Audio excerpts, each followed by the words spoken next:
IPL এর নিলামে নামই দেননি গ্লেন ম্যাক্সওয়েল। পিএসএল এর নিলামও এখন শেষ।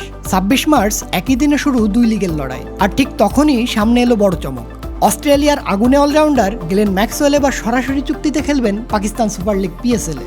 ১১তম আসর সামনে রেখে নতুন ফ্র্যাঞ্চাইজি কিংসম্যান হায়দ্রাবাদ সামাজিক যোগাযোগ মাধ্যমে জানিয়ে দিল ম্যাক্সওয়েল এখন তাদের।